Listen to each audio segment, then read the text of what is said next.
नमस्कार सभी को। आदरणीय सर, मैम, मेरे सहपाठी आयुर्वेद चिकित्सकगण और सभी संपूर्ण डैल्को परिवार, सबको बहुत बहुत बधाई। सबसे पहले आज के जो पर्व है धनतेरस दिवस या धन्वंतरी जयंती उसे कहते हैं। आज मैं आप सभी के समक्ष डॉक्टर आकांक्षा आप सबके सामने धन्वंतरी पर्व के ऊपर धन्वंतरी जयंती किसे कहते हैं, उसका क्या महत्व है, इसके ऊपर थोड़ा बहुत कुछ टिप्पणी करना चाह रही हूँ। धनतेरस, इसको अगर हम डिवाइड करें, वर्ड को ही अगर डिवाइड करें तो धन जमा तेरस।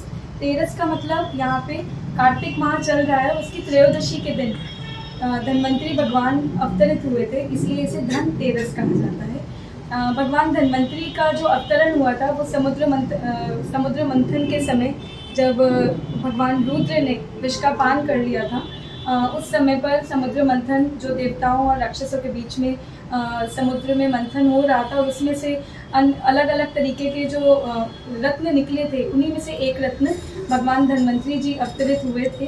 वो कार्तिक माह की त्रयोदशी में हुए थे, इसलिए धनतेरस उस दिन मनाया जाता है। उनकी 4 भुजाएं थीं, जिनमें से एक दोनों तरफ भुजाओं पर उन्होंने क्या कहते हैं, अमृत कलश में धारण करा हुआ था, जलूका धारण करी हुई थी, औषधि धारण करी हुई थी और चक्र धारण करा हुआ था, चक्र एवं शंख धारण करा हुआ था। उनकी टोटल 4 भुजाएं थी, इसमें अलग अलग में उन्होंने ये सारी चीज़ें धारण करी हुई थी। आयुर्वेद की दृष्टि से अगर देखें तो भगवान धन्वंतरी का बहुत ज़्यादा महत्व है।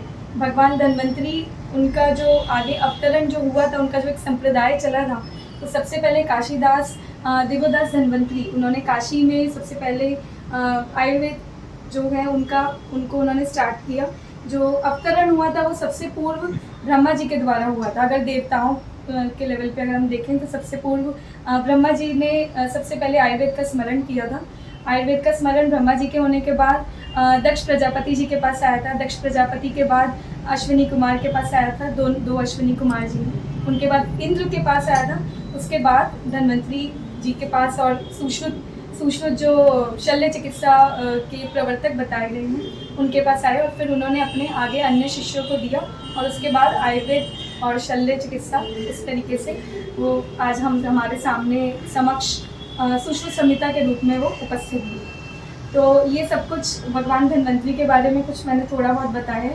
उसके अलावा भगवान धन्वंतरी की जो प्रिय धातु बताई गई है वो पीतल बताई गई है, तो इसीलिए आज के दिन पर स्पेशली बहुत शुभ माना जाता है कि अगर हम कोई पीतल का बर्तन परचेज़ करें, कोई सोने का कोई आभूषण परचेज़ करें, या झाड़ू बहुत क्या कहते हैं शुभ बताई गई है आज के दिन परचेज़ करने के लिए।